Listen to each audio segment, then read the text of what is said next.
So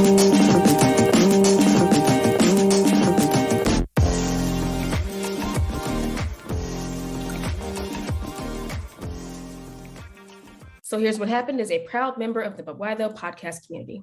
Hey y'all, we are back after a brief break, and it is me, Nisha, joined by my lovely co-host, as always, Carolyn. Hey. Hey girl, hey. We are back. You know, people been busy. I mean, Carolyn was off covering South by Southwest in all the things that came out of that from the screenings. I have been buried in midterms. So, you know, in writing things. But we're going to use this time to get y'all caught up to speed on what we've been not writing. Jesus, no. I don't need to know what I've been writing. What we have been reading and watching in the month of March, and I guess a little bleed over into April, since this episode will be coming out in April. But yeah, so let's get diving right back into it. Yes, so for our March episode, we're going to start off with books. So we're going to start off with Nisha telling us what books or manga, as you know, she's been reading, and then I'll go into the books that I kind of started around. Yeah, I'll explain.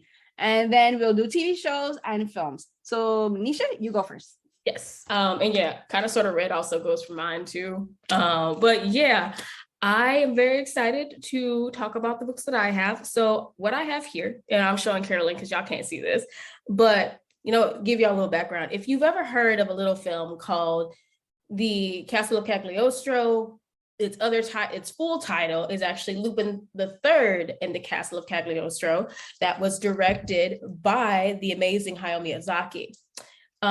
It's one of the films that people kind of don't include in the Studio Ghibli sphere universe because it technically wasn't put out by Studio Ghibli.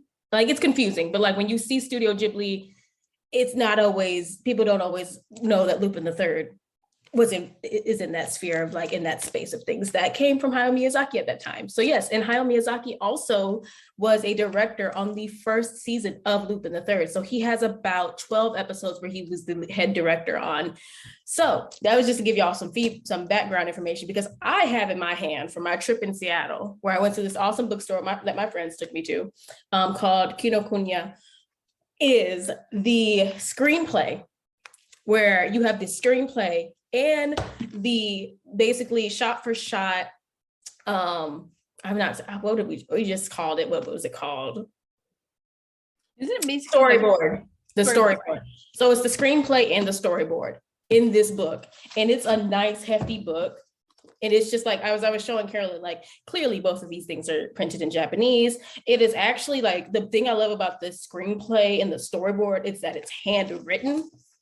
So these are actual notes that someone hand wrote. So these aren't typed out, but it's beautiful to look at. And even though I can't read it, maybe one day I'll learn Japanese again, or I could read somebody's handwriting just so I can enjoy it more. But I've seen this movie so many times that I know the lines and I know what's happening in each frame. And then the other one, again, this is printed in Japanese, but it's Lupin the Third and the Castle of Cagliostro.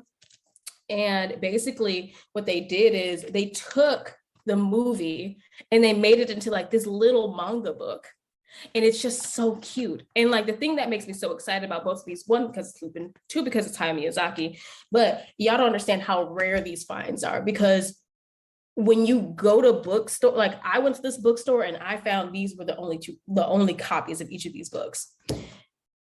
I have tried to find these online without them coming from a seller, coming from an actual bookstore, for years. The only way that you could actually get these is if somebody sold them to you, another seller on Amazon or eBay, or if you happen to go to a bookstore and they had these in stocks. So these are just very rare to find. They're not super expensive. I mean, I spent $50 on the big one. So I will say that is expensive for a book, but it's worth it. And then the other one, we spend how much money on textbooks, for a semester? Exactly, because I've spent $300 on one book in the program that came with it. So this was justified. And then the other one is $26.99. And again, I'm not saying this to be like thrown in y'all faces, but like, I don't know how easy it would be for y'all to find them. Because I'm just telling you, anybody you gonna find it from, it might be hard to find it from the original publisher. I don't think they even like sell them anymore. It's probably gonna be found either on eBay, Amazon, if you're lucky, and maybe some bookstores that still like have access to who's ever, if they're still in print. Because from what I've seen, I have never been able to find where to buy them unless it was from another seller. Did you ask the bookstore how they got their copies? I did. And she said like, oh, we've had these for a long time. Like she just told me like, I don't know how, like, I'm assuming they came from where like all the other ones had came from, like the same publisher. But I'm like, it's confusing because like the Studio Ghibli ones came from Viz Media. Like the Studio Ghibli, like there was a whole section, actually 2 big sections of Studio Ghibli, and there was a Miyazaki section where, you know, you had his biography. Actually there was 2, and then autobiography. You had the art books, which I also collect, that were there. And I'm just like, well, those say Viz Media. The autobiographies, they're not the same publisher as this one. I can't read the publisher's name on this. Maybe one, I might just like search for it and see if I can find it. And then if I can see where y'all are able to buy them, I will be happy to share them for anyone who's interested. But yeah, they just said that they had these copies for a long time. So I don't know. Well, you did. You found them when you were supposed to find them. Yeah, God knew. So yeah, I love them. And like, if you've ever seen the Castle of Cagliostro movie, it's a beautiful movie. And in my opinion, I have told people this before, it is what helped develop Lupin the Third's character drastically and I hate to say it this way, but like for a wider audience to appreciate him. And I'm not saying that in a dig to the character, but like the original Lupin the Third series, Lupin is a womanizer. He's a cheat. He's like, but at the same time, like he's supposed to be that way. He's a scoundrel. But what Hayao Miyazaki was able to do with Lupin the Third was he made him like this chaotic neutral hero, in a sense where he does. Did what? Oh my gosh! Why am I drawing a blank? The character that John Cho recently played in the Netflix show. Oh, Cowboy Bebop? Yes. Cowboy Bebop. So he's kind of like Spike. Well, Spike is inspired by Lupin also. There have been other like Lupin's character archetype. He's like, I don't want to say devil may care, vagabond, but I think like, you know, that character type kind of gets influenced in like Lupin, where Lupin does not see himself as a hero, but he does end up doing heroic things to help others. But he's a thief. So he exists in this world of crime, but he's not the one that is like when like there's a villain in the story that he has to beat, he ends up coming head to head with a villain, and then he ends up helping. He has some kind of a moral code. But it's like unique because, you know, like most people think, well, he's a thief and he's a womanizer. I think Hayao Miyazaki made Lupin the Third more romantic in the sense of like adventure, grandeur. There's more to the character than just being, you know, a thief. And like, what does that mean for him? Because it's like, he has money. What's the point of being a thief? And like, you know, I'm going to stop because we could do a whole, we already talked about it. Like we might just have to do a whole episode where it's like a Hayao Miyazaki episode and maybe a Monkey Punch episode. Because I could talk about Lupin the Third all day. But yes, those are my books. And for me, the books that I kind of sort of read is, so as you guys know, we've done episodes before where we've discussed Nubia and the Amazon. So that's the new DC storyline created by Stephanie Williams and Vita Ayala. So it's a 6-volume series, and we've covered volumes 1 and 2 before, and we've also spoken to Stephanie as well as her co-writer Vita before in episodes and interviews for the podcast. And the series wrapped up in March. I can't remember the exact date. I think it was around March 12th or 16th, somewhere around there. And I wanted to get the remaining volumes in print because they're so beautiful. Like the artwork is stunning. I love the covers. I think my favorite cover out of all of them is probably volume 3. The art, like she's look at her. She's gorgeous. Like they're gorgeous because it's Nubia and it's Medusa, right? And like I'm planning to like do something with these, like to frame them or something. And I wanted to read them. I only got them like this week because I had to wait for them to be in stock, and pandemic, I was sick. I wasn't able to get them earlier, and I wasn't even able to get volume 6 because volume 6 was like completely sold out. So I still have to eventually go back and get volume 6 in print. And I can't read it on my phone or digitally because as I've been having, as you know, I've mentioned before, I have multiple sclerosis. And part of that is I have cognitive impairment. So for the majority of the year so far, so from the beginning to January up until now, I've had like this really intense cognitive fog episode, which means it has been very difficult to literally read. Looking on my phone, that even using my phone, just like using Twitter and Instagram is a challenge on my phone. So reading is literally a physical, was literally almost physically impossible. And writing, doing reviews and stuff was so difficult. So I wasn't able to read. And then I got other books. I got volume 6 of the Dark Blood series. So I'm going to do another episode. I'm going to finish discussing the whole series. Because again, I was only able to get one copy. I have to go back and get the other copies. But another book I also picked up. So I had a book haul that like Nisha went to Seattle. I had a whole book haul. I had a book haul this week in Toronto. So I should mention the comic book store, support your local comic book store. So this comic book store that I got the Nubia and the Amazon and the Dark Blood prints from is the Beguiling. So that's the name of the comic book store. It's called the Beguiling Arts store. It's in Toronto, close to Spadina at College. And then another book that I picked up from Indigo is Pachinko. So I haven't started reading this book yet. Again, it's been nearly impossible, but I do want to kind of like mention it because I reviewed the show, which is showing on Apple TV. And I love the show. It's the storytelling is so dense.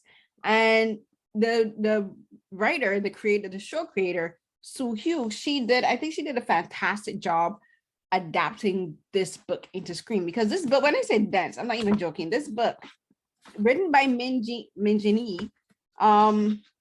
is 527 pages. Like, with some books, you like at the end of the story, you have like additional stuff at the end, of like the whole book isn't necessarily the story. This book, almost the entire book is the story. Okay. That's how dense it is. So looking at it, I think the story goes right up until page 484. But after that, she has like, the notes from the author, but there's actually a reading guide at the back of the book, because Pachinko is about the experiences. It's a family epic. It's a family saga about this family who was created, but whose matriarch Sunja, played by Yunya Jung in the screen adaptation. Mm-hmm. She was married to this young minister, and she and her husband immigrated to Japan. Now he was from Japan, but he is what you would call a Zainichi Korean. So that a Zainichi Korean in Japan is an ethnic Korean. So what happened is, like, before the Second World War, Koreans had immigrated to Japan, but there is a period from 1910 to 1945 where South Korea as a whole, so this is before they became North and South. So Korea as a whole was occupied by the Japanese Empire, and they were subjugated. They were like, so many things about their culture was made illegal. Like their language was criminalized. Like speaking Korean was illegal. People would be arrested for speaking Korean. Women were persecuted and told they couldn't wear the traditional hanbok, and so they had to wear like Western clothing, and only people of the lower classes wore like traditional clothing, and like singing Korean songs was criminalized, and they were persecuted for that. They couldn't even eat their own rice. So rice that was grown in South Korea was illegal for Koreans to eat. The Japanese could eat it because they grew it, and they took it from them and exported it, right? Because it was good quality. But then Korean people could not eat their own rice. They were only able to eat like specific grains and like stuff that wasn't of good quality. Their food was taxed, like fishing and like agriculture was like heavily taxed and so on. And it was just like overall terrible experiences. And then they had their democratization movement after 1945 when Japan, because at the end of the Second World War, Japan like technically lost their part within the Second World, because you know what, like, you know, the US and their involvement with that, because they were also working with the Russians. And it's this whole thing. It's very deep. But they left in 1945, and the story is about just before that happened, so around 1935. Sunja, she moved to Japan with her new husband Isaac. He's so cute. I love the character in the films. I can't wait to read about the character in the book. And so they became Zainichi Korean, and like throughout that, it's about her husband, her children, her grandchildren, mainly about her grandson Solomon, and about this journey that they go on. And it talks about cultural assimilation and integration, and what it means to be an immigrant in a country and people who look like you, because you know they're Asian. You know, you can't look at a Korean and you can't look at a Japanese person and say, look at them and say, you're Japanese, you're Korean. They're ethnically the same race. They're right. Asian. Mm-hmm. But so it talks about being like how you're still considered an outcast in a country of people who look like you simply because of where you came from. Which, right? I think that's just very fascinating to capture that in a story, because I feel like, you know, with us being Black, we know that feeling in a sense where it's like, you know, we, America, for example, and Canada too, because like, just because like two people like me and you, somebody could look at me and you like, oh, you're African-American, Carolyn. Like, no. And I'd be like, no, I'm not. I'm Bajan, born and bred, and I'm Canadian by citizenship. Right, yeah, of course. No. But like if we went somewhere and someone just like said that to both of us, I'm like, oh, LaNeysha, then that means you're Bajan. I'm like, nope, not. I identify as Black American. I don't exactly, right? And the show goes into that, because and the book and the story goes into that, I think, really well, because it talks about stigmatization and marginalization of immigrants. So while the story is very much about Koreans and their experiences in Japan and how Zainichi Koreans were treated and are still treated, because there are many of them. There's like, I think the largest population of Koreans outside of Korea exists within Japan. Mm-hmm.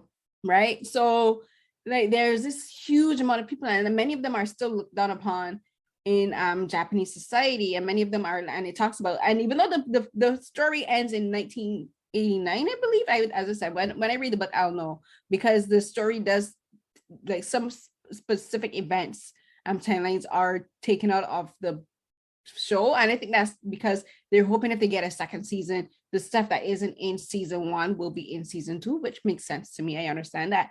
But it talks about just like wanting a sense of belonging, like knowing who you are as a person, and knowing who you are with your heritage, and as a you know, like you, I'm like, I know who I am as Carolyn, but then you want to know who you are as Carolyn the Barbadian.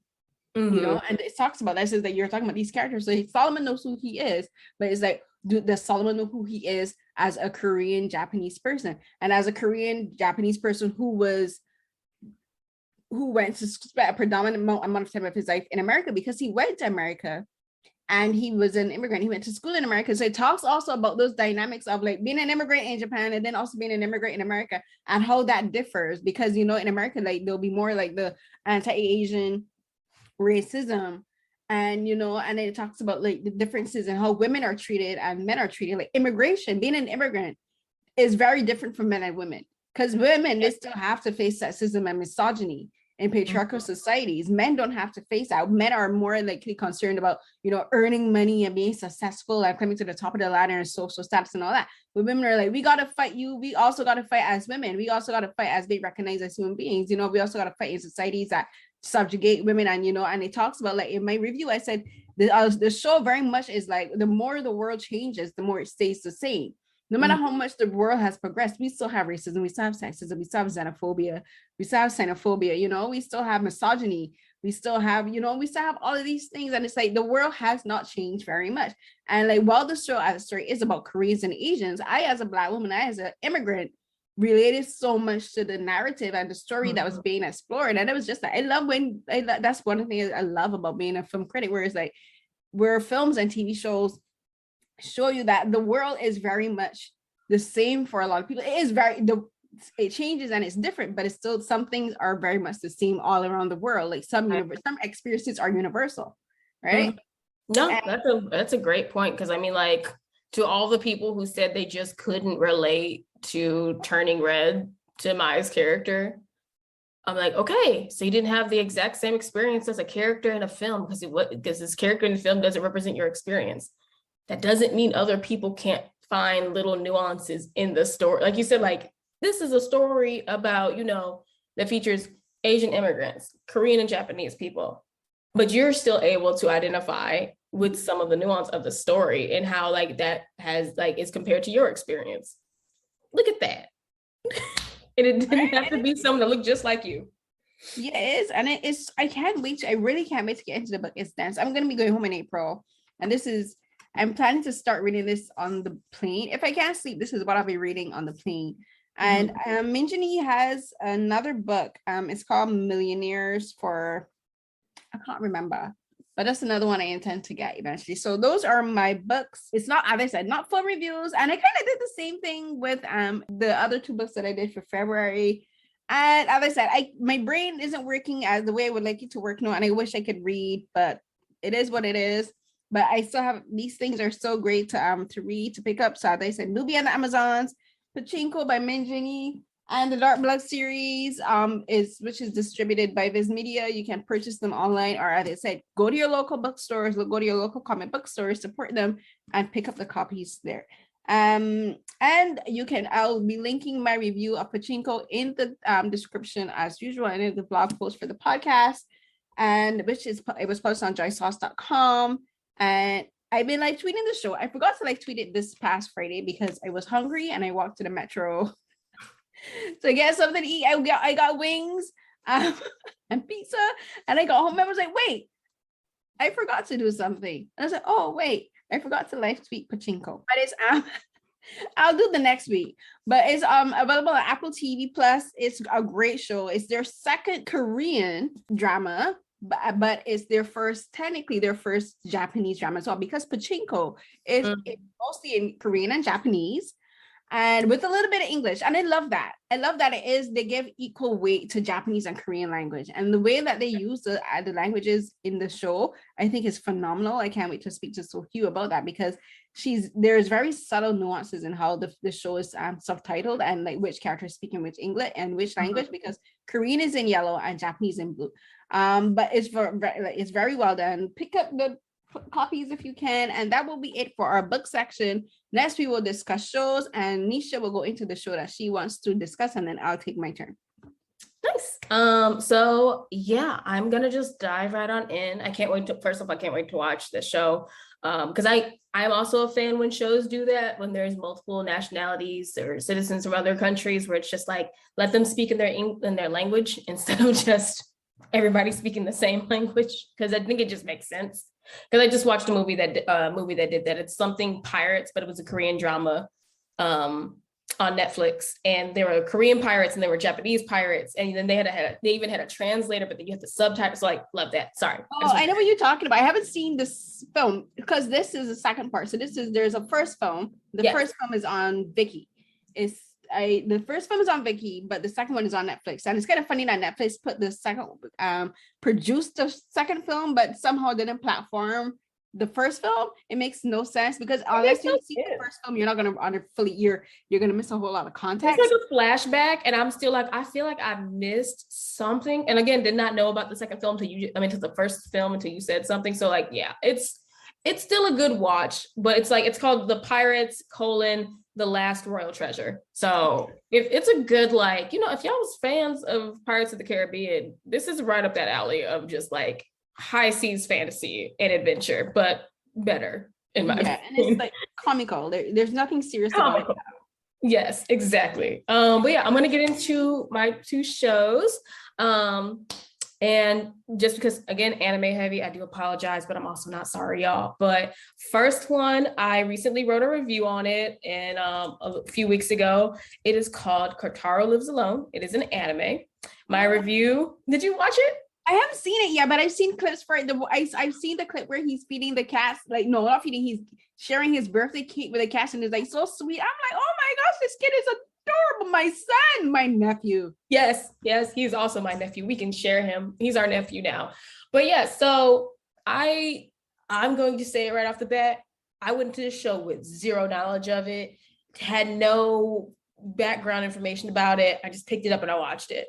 And I fell in love with it because I will say, I'm going to read the synopsis and I'll get into it. So Kotatro Lives Alone is a Japanese Netflix original anime directed by Tomoe Makino, written by Hiroshi Sato, and animated by Linden Films. So the voice acting cast, like some people you may know of them, but it's a long list. I will include them in the notes because it's just a long list and I'd rather y'all just see their names there. But it's 10-episode comedy drama and an adaptation of the Japanese manga series written and illustrated by mangaka Mame Sumaru. And so Kotatro Lives Alone centers on a lonely little 4-year-old boy who moves into a ramshackle apartment building all by himself without either a mother or father. I know. Just wait. He's determined to not be treated as a weak child and refuses help from adults. Shortly after introducing himself to his neighbors, he forms a special bond with the broke manga artist who lives next door to his unit. I give a vague overview of that because y'all, this show hits deep. And at first glance, this show might make you think it's a weird gag anime about a 4-year-old living by himself. Kind of like, if y'all remember Shin-Chan, it's a animated series where it's weird that this kindergartner has this vocabulary this big and makes comments about things. So I was oh, maybe it's gonna be like Shin-Chan. I was so wrong. It is not a gag anime. Kotatro Lives Alone is a gem. It is a gem, and I need everyone to understand this and go watch it and appreciate it. But in order to do that, you do have to suspend some disbelief. Because I really do alone by himself. Right. Where's Child Protective Services? I'm going to get to that because they do touch on that. And I think it's my interpretation of not, because it could have been very easy from the manga series to just an anime to age him up even by 8 years old. But I think the decision to keep him 4 is to show how much children have to mature when they come from, content warning, the show does deal with abuse. So domestic abuse, child abuse, and things of that nature. So then getting to my point, the show, keeping Kotatro at 4 years old instead of aging him up, I think is a deliberate decision to really show how abuse in certain situations cause children to age older and become more mature than they should be. Kotatro is 4 years old. He should not know how to cook food for himself. He should not know a lot of things. And it's just even though as much as he knows and as much as his vocabulary is at a 4-year-old and he's able to communicate with other people, it's heartbreaking because you just see that this child has had to live a long life. And at first you're watching it okay, what's the deal? Is he a magical reincarnated grown man in a child's body? Is he an alien? Is he a Kappa? I don't know. A Kappa is a Japanese folklore creature. I was just what's the deal with Kotatro? Because his eyes and his eyes are huge and they have those lines. And I was just well, what's the deal with him? And then his hat, I'm oh, is the reveal going to be there's some magic going on? No, there's no magic except the magic of found family and relationships. But it just hits you in the chest because it's a very unique take on how someone who has come from a traumatic past, dealing with grief, and then with the help of community and found family around him, he's able to improve and able to trust people and move forward in his life. But it's also very heartbreaking because again, this is a 4-year-old who has an apartment room by himself.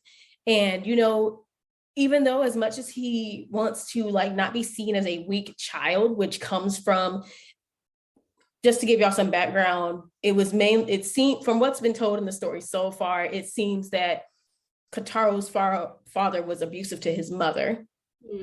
And the mother was also abusive to Kotatro. It's not exactly clear to see but the father also seemed to show abusive actions towards Kotatro in flashbacks too, but the mother would put herself in the way of him from it happening to him.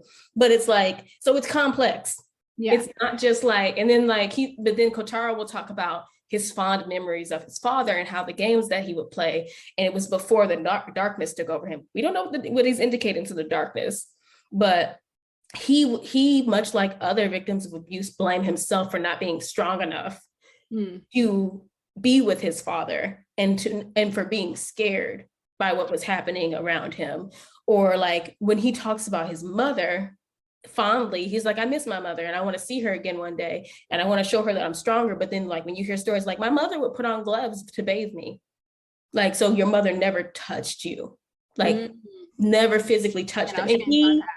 And he doesn't understand that. So, you know, it gives you insight into like this child came from an abusive environment. And just like a child would, he's processing it all, but he doesn't really understand the brevity, or I can't think of another word, like the depth of all of it yet. Because he's a child, he's 4 years old, but you do see how it affects him, like in different ways. But the best part about the series to me is like how he slowly starts to develop a sense of community around him with his other neighbors, especially the manga artist next door, because Kotaro really needed somebody who could identify with him. And the manga artist asked him like, so where are your parents? Like, what's the deal? Why are you here alone? Like, this has to be a joke. Your parents just work late and you are like super responsible. He's like, no, I don't have a mother or father. So then the manga artist kind of like clicks for him and he's like, it's okay. I lost my parents when I was young too. And that's when like Kotaro kind of looks at him. I'm like, oh, so you know the loneliness that I feel. Like, you know how it feels to like feel what I'm feeling right now. And then, you know, other adults that Kotaro becomes able to like trust and get to know, they also, it's like revealed that they have a past. Everybody basically has a past in a story. And I think that's the beautiful thing about it, is that, you know, everyone has a past in the story, and like you see how they're healing with one another and like with this community around them. And like it's not without its comedy, but I will tell you, Kotaro will just sometimes say something very bluntly, and I'm just like, oh God, like my chest, in my chest. I yelled at the screen. I'm like, what the babies?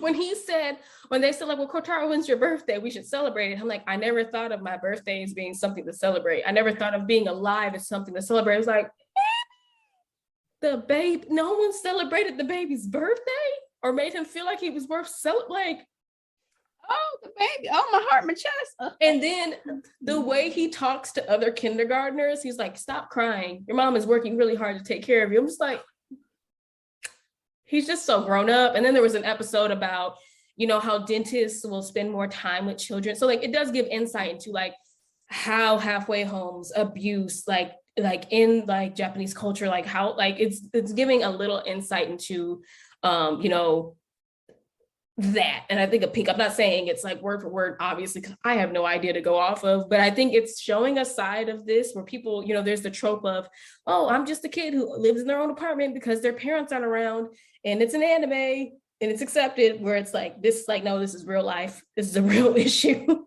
This child lives alone, and like they're aware of child services, but he ran away from his group home. Because his father, but it's like he ran away because his father found the group home, and he felt bad because he caused trouble to the people at the group home. How did he find this house that he's living in? That's my whole thing. Like, who's paying his rent? Is he paying rent? He is paying rent. I don't want to give no spoilers away. He is paying rent. Just know that there's a generous benefactor that gives Kotaro the money to pay rent and buy groceries. But a 4-year-old is balancing a checkbook, apparently, you know? But again, he's still 4 years old, so he'll be gullible to some stuff. Oh my God, sorry. One last thing that made my jaw drop. You found out that one way he survived when his mom didn't feed him or when she left him at home for hours was that he would eat tissue. Aww. Yeah, so that's gonna come back, that'll come into play in the beginning where he gives everybody tissues as a welcome gift. And I'm just like, the baby. But anyways, that's Kotaro Lives Alone. I could go on and on, but the other one, and I'll quickly dive into it, Ranking of Kings is a Japanese fantasy manga series written and illustrated by Sosuke Toka. It has And it's a coming of age fantasy comedy, and coming of age and a fantasy comedy. And the story is about a little prince named Boji, who is the son of two great giants, but he's born small, and he's also deaf. But above all, because despite many criticisms from the kingdom's people about his ascension to the throne, he does his best and dreams of becoming the greatest of kings. One day he meets Kage. Kage is like this little shadow demon thing, but he's a survivor of a wiped out assassin clan who understands his words despite Boji being unable to speak due to his disability. The story follows the pair as they navigate the world and all of its adventures in darkness. So, I'm Boji Hive. Everybody needs to be Boji Hive. He's precious, and he attack. But it's a really great anime, and I think this is a great example of character. There is more to each character than we think. Sometimes, and I think that is one of the most powerful things about this series, is because the whole point in the beginning is that everybody doubts Boji's ability to be a king because he was born deaf and he was born small, even though his father was one of the greatest kings of all time, and his mother was a great warrior. They were both literally giants. So it's like when he was born and he's like a regular sized baby, and then they found out he was deaf, and like some of the people even think he's mute because he chooses not to speak to them.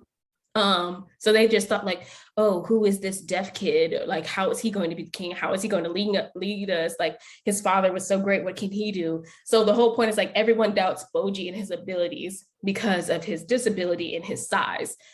But as the story goes on, Boji meets people who helps him along, like Kage, who's like, he understands Boji and he's able to communicate with Boji. And then you see, like, as the story develops, like Boji been listening. He been reading lips. He know what everybody been saying about him. So while he's acted like he's naive, he knows what people think of him, and he does not let that stop him. It hurts him. Like, it hurts him deeply. But it's his hope and his determination to be a great king and to help and protect others that makes him such a great character. And it's also that when he comes across his teacher who teaches him, like, people have probably told you this is the strongest you'll ever be. That's not the case. I can tell you, you could become stronger with the abilities that you have. And they talk about how his being deaf has helped him in other ways, and like why he's faster, why he's more intuitive in like defending himself, and like all these other things. And like his teacher tells, like, Boji's probably the most skilled student I have because of everything, all the life skills and things he's developed because of his disability. And it's one of those things of like, I like that this series doesn't do this thing of like, oh, Boji's looking for a way to become normal, or he wishes to, like, and I say normal in the sense of like how other people call him, like, oh, I wish he was normal like his brother. Like, Boji doesn't dream of being like his father. He doesn't dream of being like his younger brother. He just wants to be a great king. Because, I feel my biggest fear when we have characters who are differently abled in series is, please don't do this thing where you're trying to heal them of what they have. And I hate that. So I'm glad that this series does not do that. I hate that. I hate when they're like, oh my gosh, now all of a sudden I was injured and now no, I'm not. I was deaf and all of a sudden, at the end of the series or film, they're like, oh, they found some way to make them like not deaf again. Like, no, there's nothing wrong with being deaf. There's nothing wrong with being blind. There's nothing wrong with being paralyzed. There's nothing, there's nothing wrong, but like I will say that is a problem I have with Korean content in particular. That's where I would say Japan is doing way better than Korea, where it's like they are getting better at acknowledging that people who are disabled, there's nothing wrong with them. That there is nothing wrong with a character not being able to hear. There's nothing wrong with the character having like vision impairments, because there's a Japanese drama that I watched recently. I do not remember the name, but the character she's the main female lead, and she has this, I can't remember the exact term, but she has like vision impairment where like the world, but she only sees the world like very, very blurry. So it's like, look, she like, so she has like a very shallow depth of field of vision, and it's like mostly blurry, so she can only see things like if she brings them like super, if they're like blown up, and then brings them super close. And it talks about the challenges of working in a society that isn't adapted for people with disabilities, especially people who are blind. But then they do talk about how, like, in Japan, and it's so great, they have them. And there, I don't think I've seen them here in Toronto, where like on regular streets, there's this yellow line that you can follow. It's like braille, they're called braille blocks. And like, that's amazing. It's like a yellow line, but the blocks are raised. So like people who use canes, you know, like they can find their way around, and like they're almost everywhere. Don't have those here in Toronto. Toronto is such a metropolitan city. We don't have anything like that for blind people. What we do have is like at the end of sidewalks, you just have this little piece of like metal where it's like, it has like raised dots. And like for crossing, like for, you can press a button, you can hear like the bird chirping, which is just like cross, but that's it for accommodation. Like, people. Like, and so like it then made me think about how like cities like Toronto is supposed to be so metropolitan, so advanced, and they don't even have like braille blocks on every street, especially in downtown Toronto, for blind people to navigate. You know, like even here winter, like people who use wheelchairs, like our sidewalks are not wheelchair accessible in winter because they do not keep the sidewalks clean. They don't maintain them. They don't maintain the sidewalks. The sidewalks are broken, like they're not maintained very well. But the show talks about things like that, but it also talks about finding a job in any way. Like if you like, you should be, a person who is blind, a person who's disabled should be able to work in almost any field that they want to. She wanted to work in food production. She started working at a fast food at a fast food restaurant, you know, and it showed that how there's simple things that can be done to accommodate people who are blind, people who are disabled. Like simple things like just print the menu, blow up the menu, make it bigger. You know, for a receipt, just make the printing on the receipt bigger. You know, put these little braille dots for the machine so she can read, so she can press the correct instructions. Like simple things like that, and it doesn't say out loud, but like if you pay attention, it say to be accommodating, to be accessible takes very little effort. Right? It does. Right, and it talks a lot about being about love, about finding relationships with someone who is sighted, and then like the difference between a person who truly respects you as the person as you are and sees your disability, but also doesn't see you as your disability, and then with someone who sees your disability as a burden, right? And so there's one scene, especially as a romantic partner, because there's this episode where her friend, who is also blind, like she went out with her and the boyfriend. They went out and like they went running, and she wanted to take a seat, and there's these people sitting in like the park bench, and he was just like, and like they got up and they saw her coming, so they could see that she was blind, so they got up so that they could go to another bench so she could sit because it's closer. And the boyfriend didn't apologize. He's like, okay, thank you so much. And like, you know, and he just took her to the seat, and she said no. And her friend was like, you don't even know how such a big, what a big thing that is, because like you didn't apologize for me being blind, right? Like my boyfriend, he apologized. Anytime anything like that happened, he would apologize. He's like, I'm so sorry. As you can see, she's blind. I'm so sorry. And she's like, that to me was more harmful to me than if he hadn't apologized, because you're apologizing for my disability, which is anything to be apologetic about.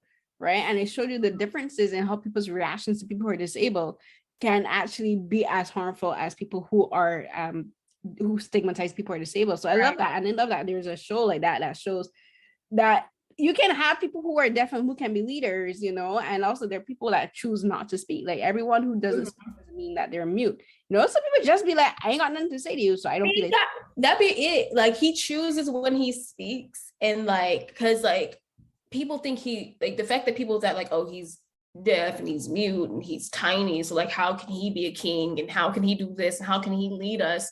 And I'm like, Boji, the things that make Boji different from y'all are his strengths. And it's like he's more intuitive to the reactions on people's faces. Like, and it shows like how he has like had to like develop these things on his own. So just like, and like, oh, everyone thinks he's this incapable, and like they even call him this dumb child.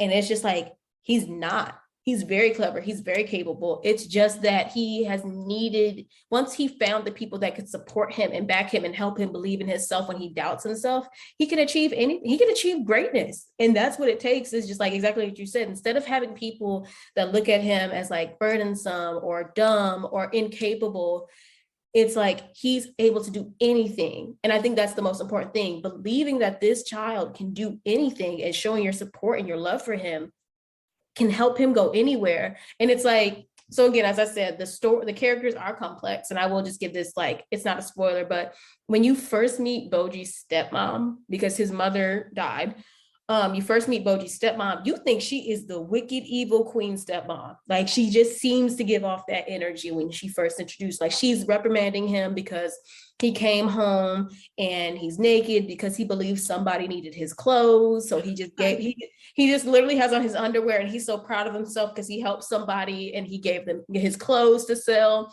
And she's like reprimanding him and saying, like, now you look ridiculous. Imagine how this makes the kingdom look, this and that and this and that. And because we aren't aware of everything yet, we're just like, dang, like, what happened?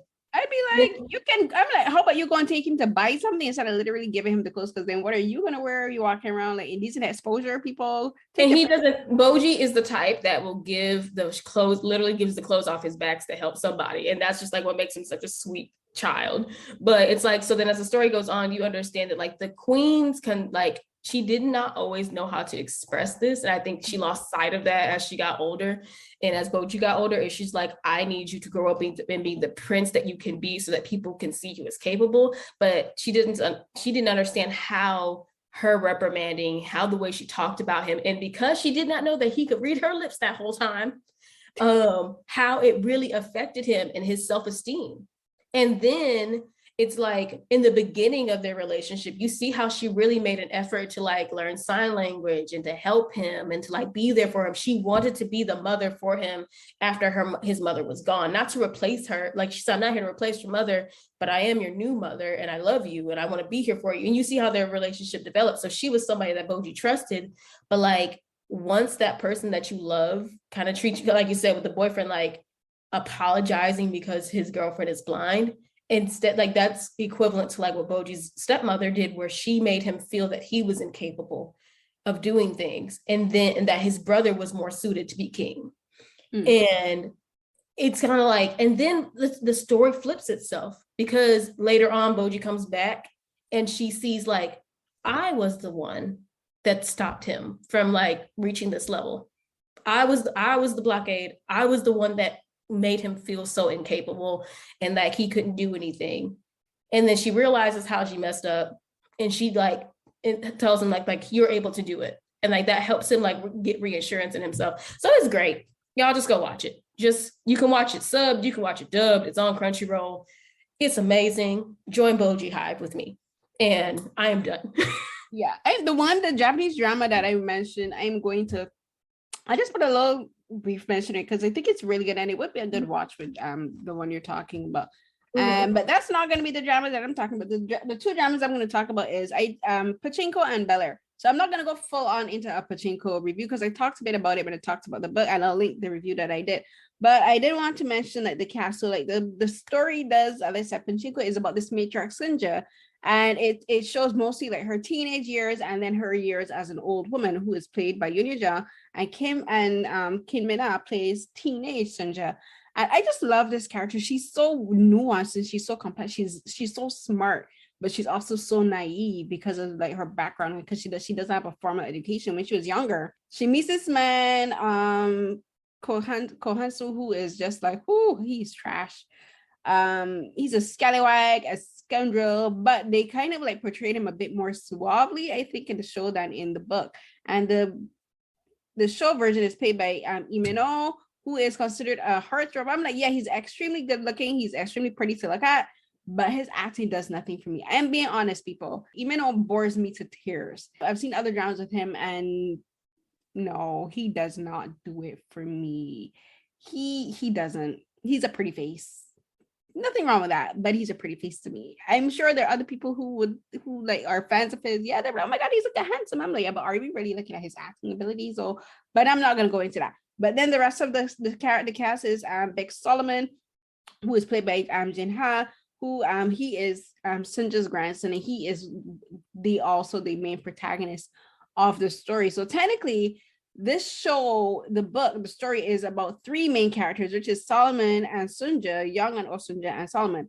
And it talks a bit about, and like the show really goes into like the differences in generations and understanding how the world works from as an old woman and then as a young experienced man, because in the show he's around 35, I think 20, no, I think he's about 20, 30.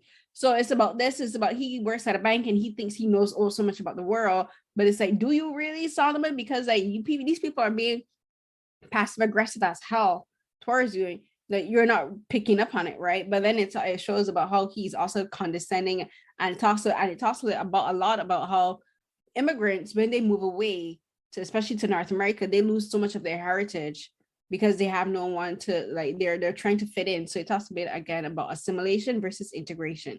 Assimilation is where you're asked to remove everything about your identity as a person of color, everything about your identity as an ethnic person to fit into North American society, because that's how white people want you to fit in. And even while you remove everything that makes you who you are, you still don't fit in because you're still a person of color. Right. So it talks a lot about that, and it does it in very, very smart way. I think Soo-Hyo did a fantastic job adapting it. The cast is phenomenal. Another character, Naomi, played by Anna Sewai, she works at the Japanese bank that Solomon works at. And she's a great example of how women still have to climb ladders, like women have to find a way to fit in to these male dominated spaces. And even while they fit in, even while they're successful, even if they're more successful than the men, they're still not regarded as being worthy of attention. They're not being worthy of like the accolades, they're still judged based on being women, and like every interaction they have with a man is judged through a sexual lens. And that happens a lot between her and Solomon. Like their discussions a lot are very subtly about that. Like he thinks he's this amazing guy, but I'm like, you're judging her about something that she has no control over. She can't control how men look at her, right? She can't control how men interact with her. And he's kind of judging her and he's looking down on her. I'm like, you, sir, are no better, because these people are treating you like trash and you still think that you're better than her because you're a man. So it goes into that a lot. And like the show's really well done. It was produced, as I said, by Apple TV Plus. Parts of it were filmed in South Korea and parts of it were filmed in Vancouver. And it's a really good show. It's only 8 episodes, so it's a pretty good watch. It's releases. The first 3 episodes were released the first day on Apple TV Plus, and then every Friday they release a new episode. So as I said, I'll link my review to it for the overall show in the description, and then I'll plan to do a couple pieces because I think it's really dense and it's really good material for writing about different things. I'll be doing that. But the other show I'm going to talk about today, well, I forgot to mention. So the show is directed by Koganada and Justin Chong. So Koganada, he did a film called After Yang, which I saw at Sundance, and I absolutely love it. It made me cry. I loved it. I'll link to my discussion with the production designer for After Yang in the description box and in the blog post as well. I just love the show is visually stunning. Like it looks so good, and there's the score and the music is so well done, and the editing, I think the editing is my favorite parts of it when it comes to the technical aspects, because like the way how they transition the scenes and the way the transitions are telling stories about the characters themselves. It talks a lot about the past and the future and the present, and it's so well done. I just like my props to the editing team. Like everyone did a fantastic job. The costume designer too, they tell their own stories through the clothing. I love when everything about a show works like that, where if you pay attention to these small things, like you realize the clothing tells a story, the editing tells a story, the music tells a story, and it all works together perfectly.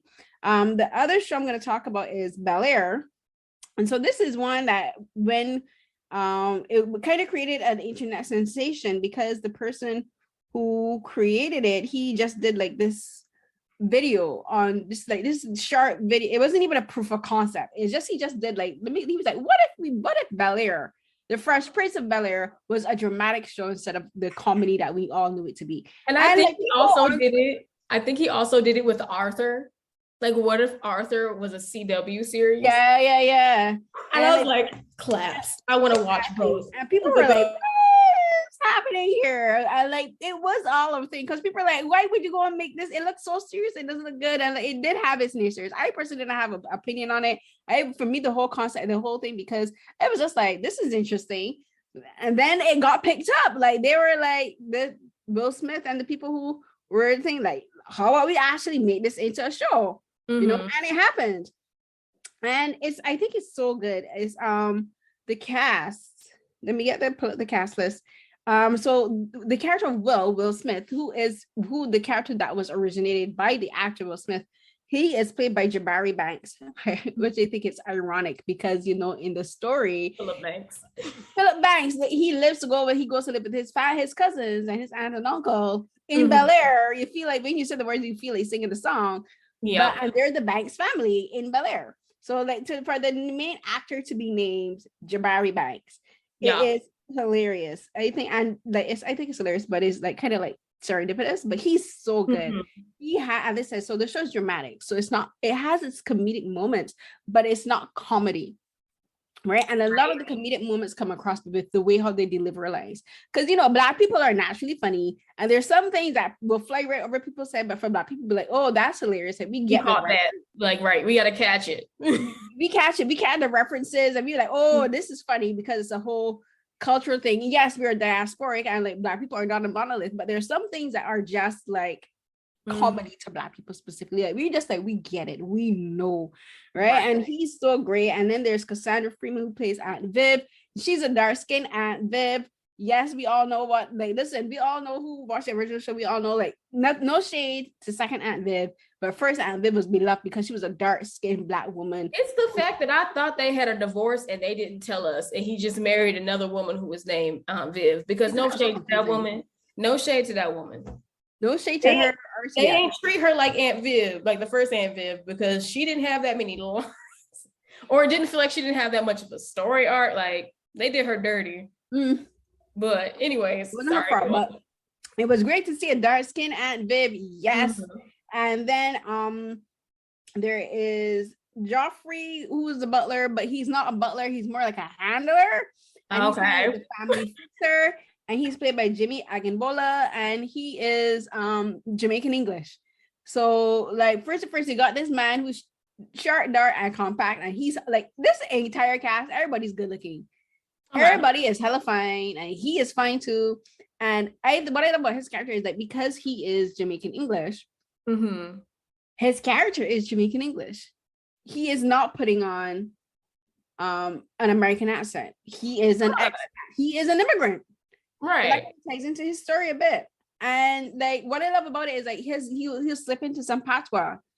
He'll say lines, and I'm like, yes, I love hearing the patois coming through in like some line delivery. And then there's like Oli Sholasan, who plays Carlton. Like, when in the first series, Carlton is annoying. He's funny, but he's annoying. You mostly don't like Carlton in the original series. This one, they've made him so complex. He's so nuanced. I'm not gonna lie, in the first 3 episodes, I hated Carlton's guts. I'm like, you little seller. I'm like, you little beep, beep, beep. Like, cause he was mean. And I called him a seller because like you were like thinking, okay, so like you got these white people out here calling you the N-word. Cause like I'm like, son, them ain't your niggas, like you in there nigga too. Like, why you out here tapping shoes and like cooning for these white boys at the school? But then you realize why. Which is very interesting because in the original one, Carlton just kind of like, I mean, I would say he code switched, but it's not code switch. That was Carlton's environment. That was the way he talked. But it was just like, Carlton didn't really seem to have a connection with his blackness. Yes. But it's like, now that I think like it's been some years, we can understand like, okay, look at where Carlton grew up. Look at how he's been raised. He's been able to have an affluent lifestyle for most of his life. So he don't understand the struggles that Will got. And it is bizarre to Will's, but like Carlton gonna be like, let's go to the club after school. Yeah, I do a terrible rich white person voice. But Carlton felt like he was put on a voice. And I think because the show is dramatic, it kind of like makes it more serious. The whole idea of like when you look at like especially young Black men growing up in affluent neighborhoods, and they're going to these schools and which are predominantly white. He is one of the very few Black kids at the school, and like he is in a position part because his dad Phil is running for Attorney General of California, so he's trying to maintain this image, and he thinks he has to to be able to fit in. He has to kind of like to be the perfect Black, to be the shining example. He has to be the perfect Black, but then he has his coming to Jesus moment eventually, where he's like, you know what, this shit is for the birds. This But then you realize he also has severe social anxiety, and that's another thing. I love that where this show is as going into mental health amongst young Black people, and it's not only with Carlton, but it's also with Will, because again, the show starts out because there is a drama upon the basketball court, and Will got to go stay with his auntie and uncle and going to Bel Air. And in this one, like, we find the drama is because this beef with this guy on the basketball court, and this guy is trying to start beef, and Will gets in trouble to defend his friend. And like it talks a bit about how moving away, again, like he's not moving to another country, but just moving from your city, moving from the only home you've ever known, does create this fundamental shift for young people. And it's all about like who now, as a young person from West Philly who grew up in a certain environment, is now learning to adapt into this new environment. Yes, he may be around family, but this is family he hasn't seen for years. This is an extremely rich family. He's going to, again, another school that is predominantly white, and he's trying to learn to fit into his family now, and in this environment in school, and like how to hold on to who you are and not losing your identity. And that does create things. And then he also has a trauma because he was held down by the police. He was treated violently by them. He was arrested. He went through this whole person that cross trauma. So the show does explore trauma and mental health issues within young Black people. So I love that they do that, especially for Carlton. Like I started out hating him, but by the end I'm just like, I want to hug this baby and feed him. I'm just like, oh, Carlton. And a lot of that has to not only with the writing, the amazing writing and directing, but just Oli Shawson. He's done such a fantastic job as Carlton. I think he might be my favorite character.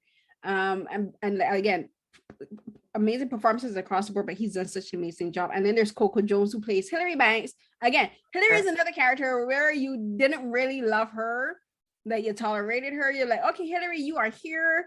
I accept you. This is what it is. You're part of the package deal when it comes to watching Bel-Air. But this one, you love this Hillary. Again, dark skin Hillary, played by Coco Jones, who is amazing. Like Hillary, she's bougie, but she's likable. She keep it real. She's like honest about herself, and she's honest with her parents, and she's honest about her wealth, and she doesn't flaunt her wealth, but she also doesn't apologize for it. You know what? Sorry, you just inspired me to actually watch the show, because I've been seeing the mixed reviews on it. And I think this is what's been missing for me, is because I already knew, like, everybody to understand, like, this isn't a reboot. It's a new retelling of the story, which to me, it just made me think, like, this sounds like All American, like, in a sense. The All American show that has Tay Diggs on CW with them. Like, he's a football player who was like in Inglewood, I think, or like he was in it. He was somewhere like that. But he went from one part of LA to another part of LA. And he's in a more affluent neighborhood, more affluent school. And like, it's a bit of a culture shock. It's a bit of a people bumping heads about, like, you ain't really Black, you not Black. Like there's, it's more than just that, but it's like, drama. It has comedy moments, but it's drama. But like this, you talking about Bel-Air probably has encouraged me to watch it more now, because the comments from everybody else is like, y'all, you have to separate the old one from the new one, and that this is more updated. I don't think you need to separate the old from the new. I think what to me helped is like knowing what the first one was, that it was comedy, right? What this one is, and actually thinking of the first one helps you understand it, because it shows you how they actually grew the characters and the changes that they made within them. So don't forget the first one. Actually, remember the first one, appreciate and love it for it. But then knowing that and then seeing what they've done with the characters, because again, they're showing how they're not being colorist by having this predominantly dark skin cast, but these are rich people. I think that's amazing, because we know in North American TV, like, rich people are generally, if they're Black, they'll usually cast a light skinned person, or they make the family blended, and it's like, white mom, Black dad. And it's like, no, all of these dark, and they're like, no, all these amazing dark skinned people playing these amazing characters. And like, for me, and like, it talks about wealth, it talks about politics, because like one of the a subplot is about police brutality and violence, and how as Black people in affluent thing, like how they work within when they come into contact with people who work with the police. Like Will, he meets Lisa, again, another character who was Lisa, no, she was brown skin, she wasn't light skin in the first one, but this one, I love this character. I wish I had asked this question when we interviewed them for after, but she's a swimmer, And that is such a big thing for Black women on screen because she's, again, dark skinned, but she's a national champion swimmer for the school. And like, we know how Black women are stigmatized for Hero One, but then how Black people aren't portrayed as being swimmers because of the things that has happened with, especially in Black North American history, with how Black people were treated and Black people were barred from swimming pools. Right. It's racist to say that we can't swim when it's like we never had the access to swim like everybody else did. So there's there's like 2 generations of us who didn't swim because we didn't have access to swimming lessons or a place to swim safely. Exactly. And the thing is like, that's not only exclusive to North America, it's in the Caribbean too, because for Black people, the only way Black people could swim was in the sea. You know, like we were prevented from going to like swim pools because there weren't any public swimming pools in Barbados until like the early mid 90s when we had the aquatic center open, you know, and that was open to the public. But before that, all the swimming pools in Barbados were private because they were either owned by hotels or they were owned by the most affluent people in the country. And the majority of those people were and still are white in Barbados. So without the aquatic center, Black people didn't have, and this is in Barbados, in an island, we did not have access to swimming pools. Right. Our only access to swimming and learning to swim was in the sea. So the sea is a big part of Bajan culture. But again, like, so I learned to swim mostly at the sea. Like my mom, she took my sister and I to swim at the aquatic center. But I learned to swim at the sea. My brother and his friends would take my sister and I to the beach on Sundays, and then we went to YWCA with the camp. Every summer we would go to the YMCA and YWCA swimming camps. So they would take us for beach excursions. I would hold swimming lessons for kids, and that's how the majority of kids in Barbados learn to swim, either with family or going to summer camp with the YMCA or YWCA. Right.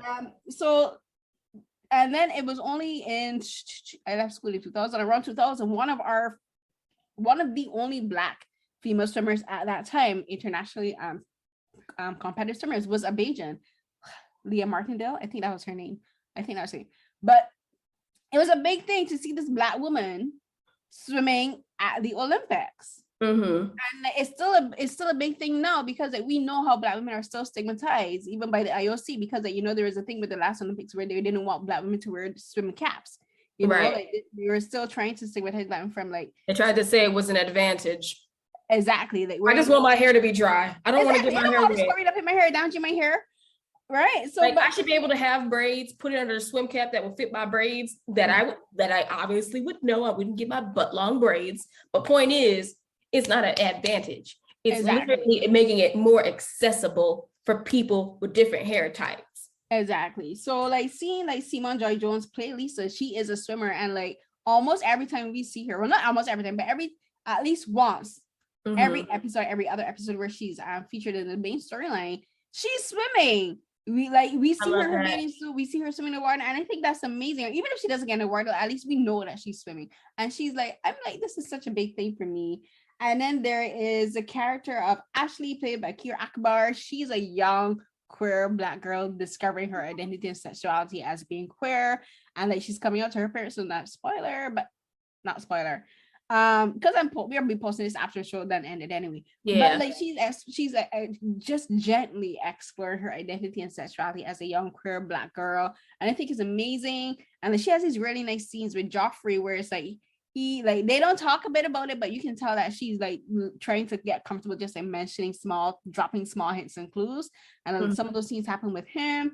And then there's even Jazz. Jazz is played by Jarnette L. Jones, and Jazz is, again, not irritating. Jazz is another character that was irritating as hell in the first one. In this one, he's not. He is more like a support comfort for Will. And another thing is too, but there's some scenes with Will where he talks about his trauma, and he's very supporting and understanding. So this Jazz actually serves a purpose to the plot. He's not annoying. He's not chasing Hillary and being annoying. And like, even in his age situations with Hillary, when she steps out of lane, sometimes he'll check her on it. He'd be like, he's like, I'm not here to be your lapdog, you know. I'm not here just for whims and fancies. Like, I like you, but I'm not gonna let you walk all over me too. And I love that. And then again, I'm wrapping up now. The other character is Philip Banks, played by Adrian Holmes, who I discovered has Bajan heritage during the Africa Roundtable. So he wasn't there.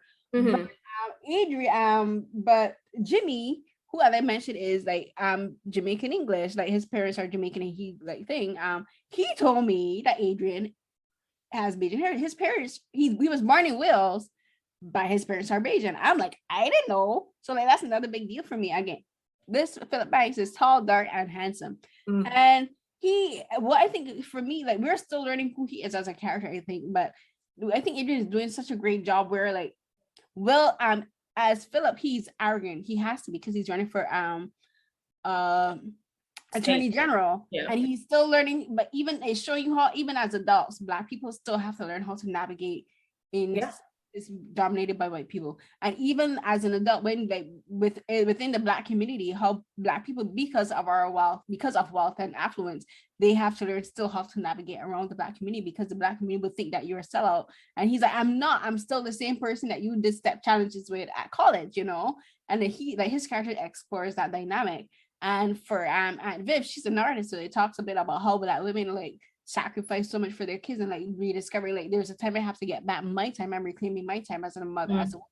And like I'm a mother, but I'm also a woman and I have my own desires and wants too. And she wants to be an artist, and she like can I be a mother and a successful artist too? So like the whole show is very deep, it's very layered, it's very nuanced, and I would encourage anyone to watch it. It's on Peacock.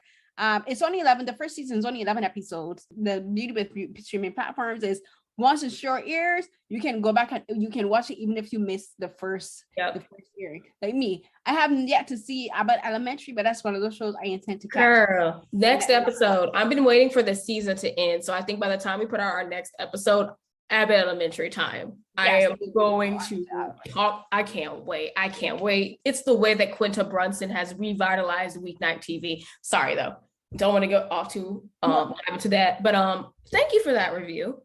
Yes, I'm going to start watching it today because I think I've been wanting to hear it from somebody who's seen all of it, and like not just through Twitter, but through people talking about it, because and I say separate the two from one another, where it's like people stop looking for this to be just like the 90s version. Stop looking for this to just be like the same thing, because it's not going to be that.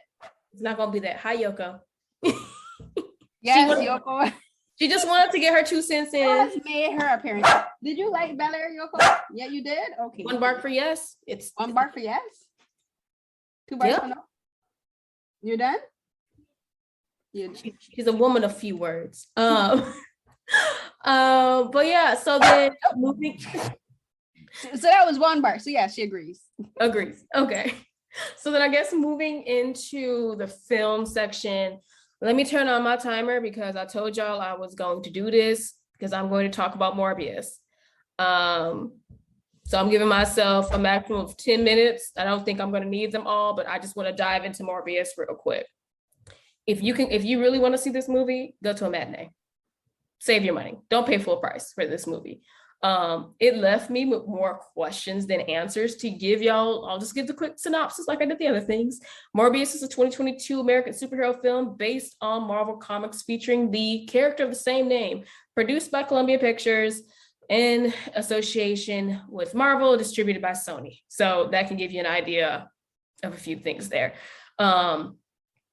It is the 3rd film in Sony's Spider-Man universe, and that's important for y'all to understand that.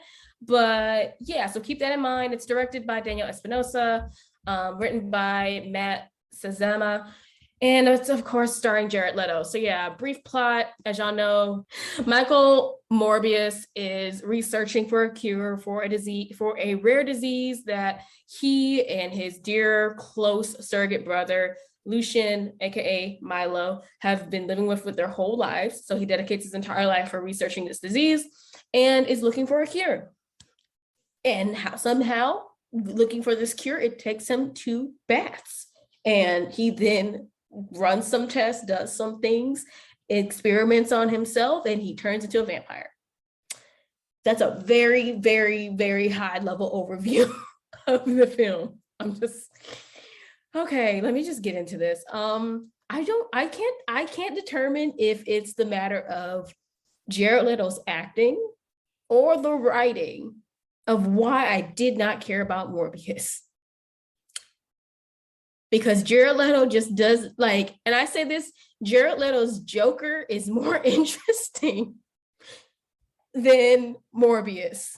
And I feel like the whole point of Morbius is that he's supposed to be this mysterious, maybe cryptic sort of kind of person with like experiments and stuff. And I'm like, it's this movie. The problem with this movie, to me, besides, you know, Jared Leto and not making me feel like I cared enough about Morbius, is that one, if you're going to call it an anti-hero movie, and if you're going to do a vampire movie, especially because Marvel already has established vampire lore with Blade, and it really would have been a great thing if y'all had just acknowledged the lore. I'm not saying you have to show Blade. I'm not saying you have to mention him, but you're in Manhattan. This is a Marvel product. We've already established that Marvel has vampire lore in the universe.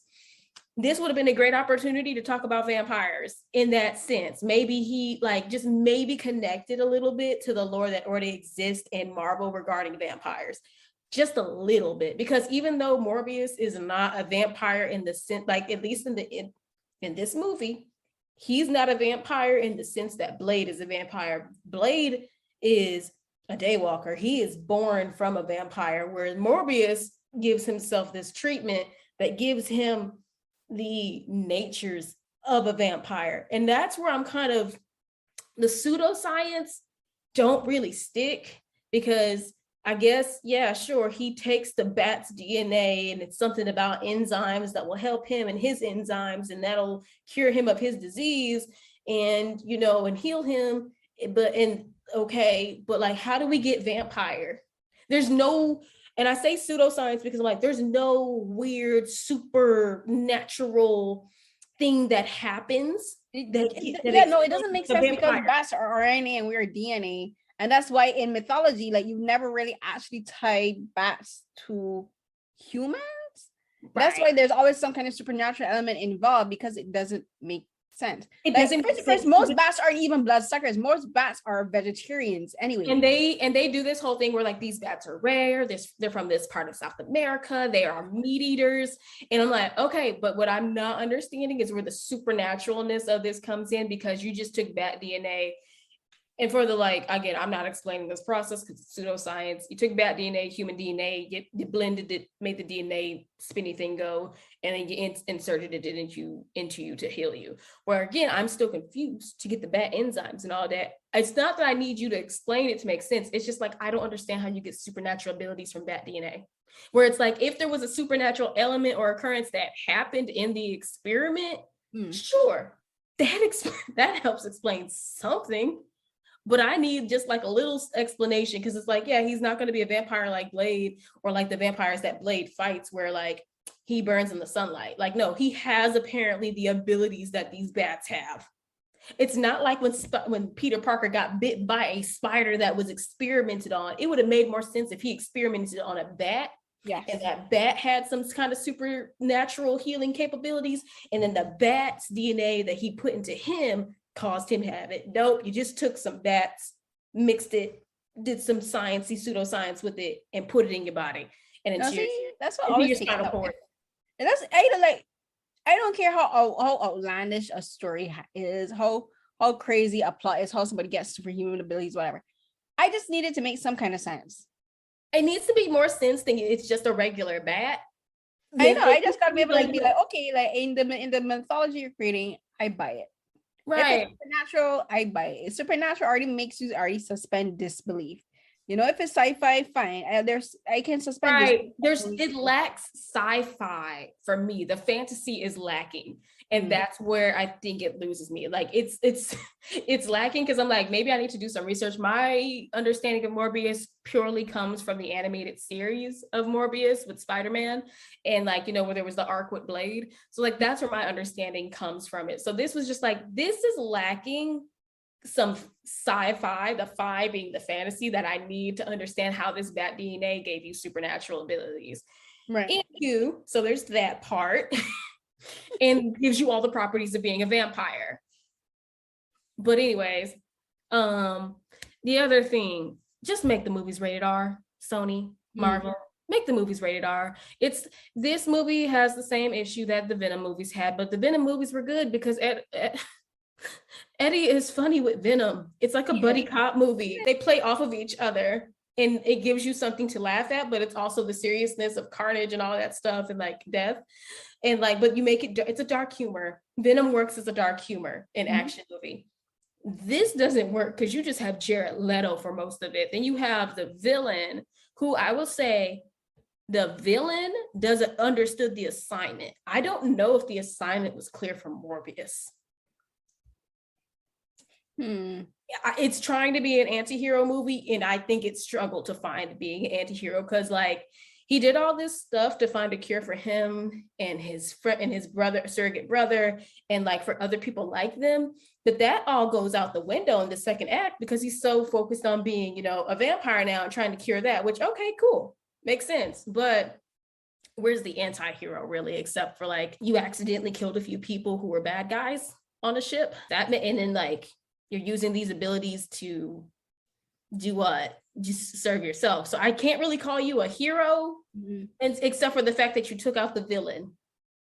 And the villain is purely incidental to the whole thing. You're not trying to be a good guy. You're not out there trying to save like, everyone else.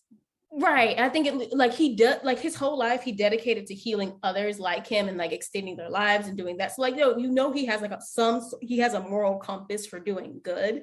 And he understands that killing people is bad. It is wrong. And he does not want to kill people. Like he's doing his best he can to not have to survive off of actual blood, where he has the artificial blood that he developed that he feeds himself. So I guess like that's how he's an anti-hero. He's not trying to be a bloodsucker like the villain.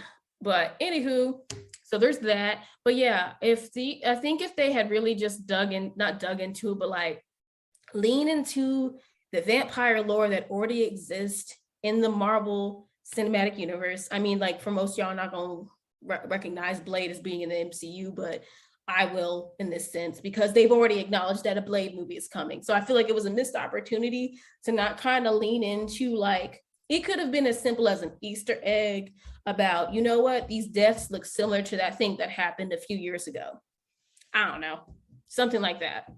Just something like that. Instead of, it seems like in this world, the idea of vampires even existing seems impossible. But because, again, as the summary said, this is supposed to take place in Sony's Spider-Man's cinematic universe, which I'm confused. And okay, so here's the spoiler, not a big spoiler.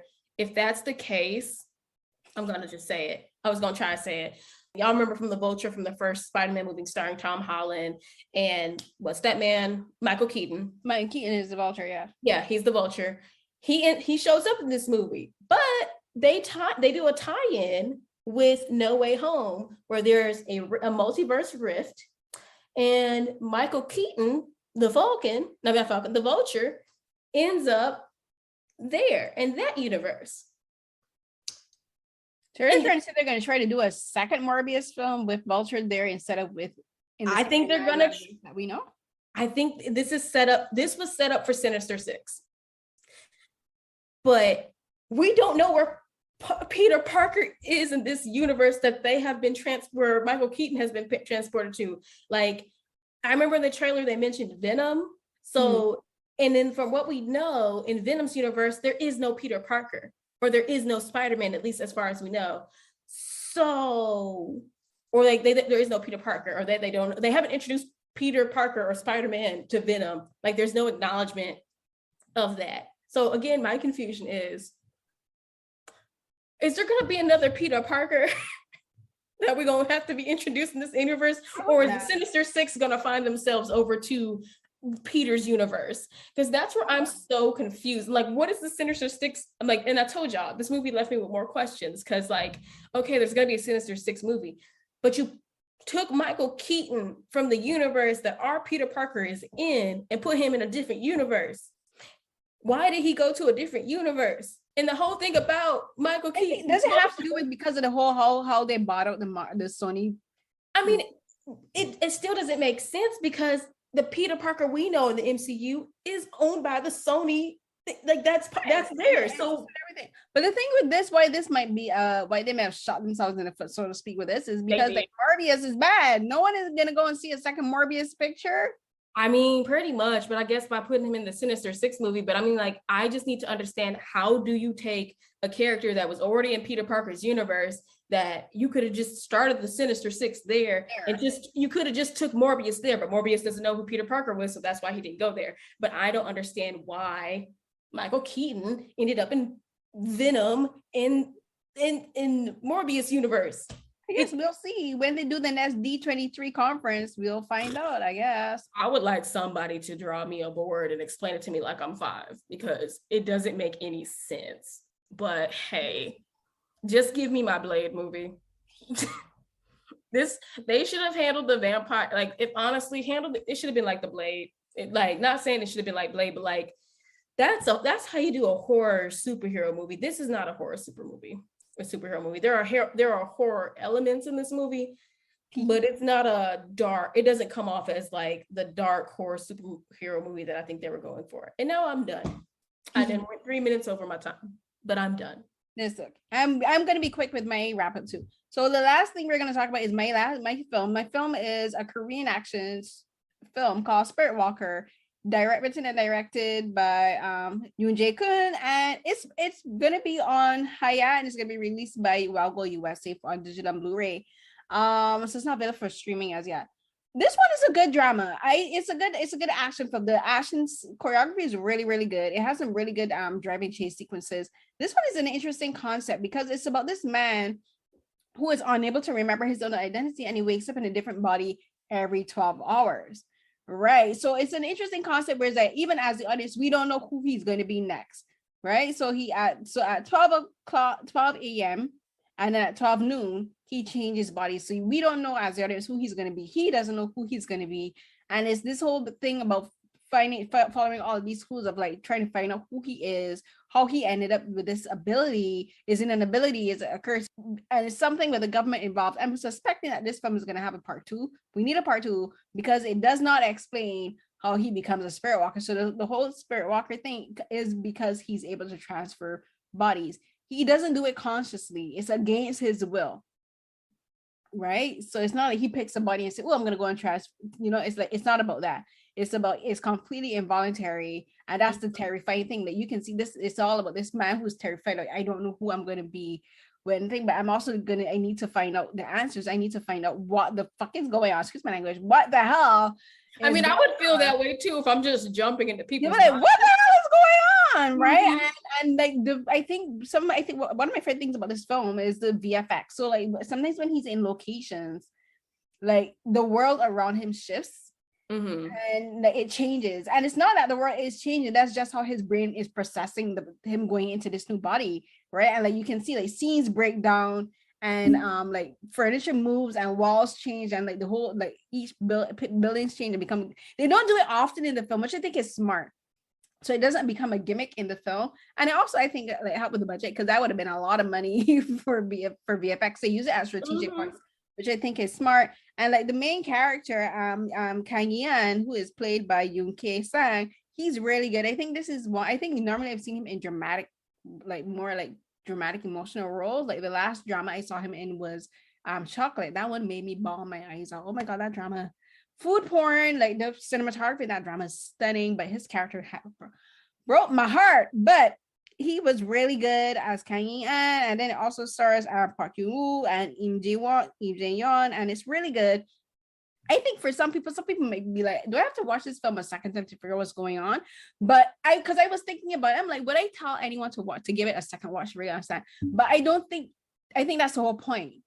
Where we as the audience are like Ian, where we're like, we don't know, even at the end, it's just like, you don't know what's happening. And I think that helps with the whole experience because it's like, it's confusing. Like the film doesn't give you definite answers, which I kind of like. It's different, you know, like it doesn't walk you through and it doesn't spoon feed you the plot. You're like, as the audience, you are just as confused as the end.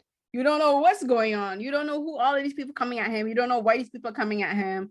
I think it is, but it is definitely worth a second watch because just to figure out. So after you watch the first time, you'll be like, okay, so I kind of understand what's going on.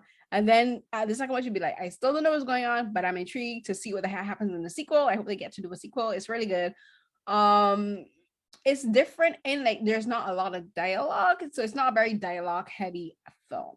It's more about action, and it's more about like just this character trying to find out who he is, and it's about doing very smart, specific things. Like there's this character that he meets, and this is the one character that is one of the only characters that is consistent, where he has everything he sees this man, he tells this man, "I'm hot dog."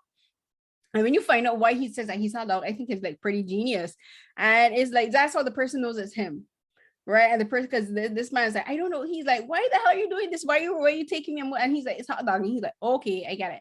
And like, it kind of made me think like sometimes I think everyone should have code words with their friends and family. Like, if should anything happen to me, what would be your code word be if something happens? And I also think my code word would be like, I hate Train to Busan. Because anyone who knows me knows that I love Train to Busan. If I on the phone get out, or I ever tweet out a message and say, oh my God, Train to Busan is such a trash movie, call 911 and trace my phone. Oh, I admittedly know you've been taken. That is going to be our new code word. That's going to be, I need you to just say, Train to Busan is ass. And I'm like, nah, that's not the real Carolyn. Exactly. Call the popo and trace my phone. What is y'all 911? I'm no. Same here in Canada, 911. Cool. Save my girl. Exactly. They just kind of made me think about that, how everyone should have some kind of code word or code phrase to tell people like, yeah, it's me, something's wrong. But yeah, it's interesting. I'll provide the link for it. As I said, it's going to be distributed by Wago USA. It premiered on March 18th, and it actually won an award at the New York Asian Film Festival for action choreography and stunts, because the stunt team is the same team that did Squid Game. But they are not the only. I don't want to even attribute it only to Squid Game, because they've done other projects as well. And like you guys know, like I love South Korean and Asian cinema, because like their fight choreography is always on par. Like they don't slip when it comes to fight choreography, and this fight choreography in this film is really good. So it's gonna go on, it's gonna release on digital and Blu-ray on April 12th, but you can find like I think links to view it digitally on Wago USA as well. So I'll provide those links for that. And that is Spirit Walker by Yoon Jae-kun, and it's really good, it's interesting. It might not be everyone's cup of tea, as I said, because it's not like dialogue heavy, and but that's actually something I like about it. But I think that's it. That's where we're gonna wrap up. So Nisha, tell everyone where they can find you and what you'll be getting up to. Like plug yourself for that project that you just did recently for PBS, where my girl wrote a whole episode for a documentary. Tell them. Well, after that, I don't think I got to. What you saw my mom like, tell them what you do, baby. Tell them what you do. Thank everybody. Get you a Carolyn. But yes, so as always, y'all can find me on Instagram and Twitter at Nisha Place. I'm almost at 1,000 followers on Instagram. So if y'all can check out me over there with my cosplay page, I would really appreciate that. That's at Nisha Plays. And yes, as Carolyn said, when we last spoke, the project, it was not out, but the episode is now out for my episode, the episode that I wrote for Subcultured for the PBS docuseries, which you can go watch on their YouTube channel. So just go to YouTube, type in PBS Voices, and you'll see it. There's a few other episodes that came out also. I highly encourage y'all to check them out, because honestly, I love that the show does this whole thing about like, let's look at different parts of society and culture, and then like technically subcultures and what makes them them. And yeah, I'm very proud of the end result of the script, and like what they did with the script and how they turned it into the final production. So yeah, if you want to learn more about anime fan culture and otaku culture, y'all can do that over there and read it. I mean, not read it, watch it. I've been playing with the idea of writing something deeper on the topic. So that's something I'm considering. Or we could just do an episode here about it.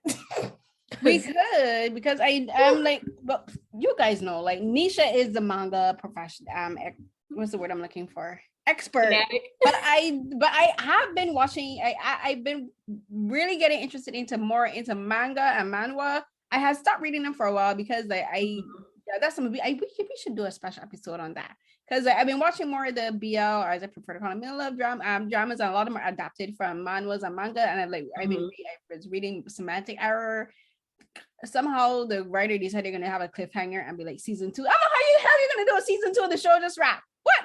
But that's because of the English translated version, because the Korean one was complete, and that's how they did the show. But the English one isn't fully translated yet. So the second part is gonna be translated sometime soon they'll be like, oh, cliffhanger. I'm like, how are you gonna have a cliffhanger in a manga? But they did. But I've been reading more manhwa and more manga. So that's what we can definitely go into. And I've been watching like more of the live adaptations of the projects. Like one I watched recently because we did it in our last episode where I talked about Kaya and Syaku. And that was so good. I have to go and read. I have to see if I can find the translated version of the manga now because I really love the show and I hope they get a season 2. I hope so. But yeah, we should definitely do a special episode on manga and otaku culture and that kind of stuff. And for me, as you guys know, I've been doing reviews. As I mentioned earlier in the episode, I did a recent review for Pachinko for joysauce.com. I wrote a review for Belfast, which I really enjoyed for universityreviews.com. All of those stuff are linked in my Twitter and my Instagram. What else have I been up to? I did cover South by Southwest, but I didn't do as much coverage as I want because geo-blocking is a thing, and I don't understand why we said it in 2022. So I wasn't able to see as much films and projects as I wanted to. But the stuff that I did cover is linked again, is on butwhythepodcast.com site, where when you go into our author profiles on the site, you can find everything that we do for the site there. And you can follow me on Twitter and Instagram at CarrieSNH12. In my page is usually all of my most current work, or most recent work, and then in my Linktree account is in my profile there.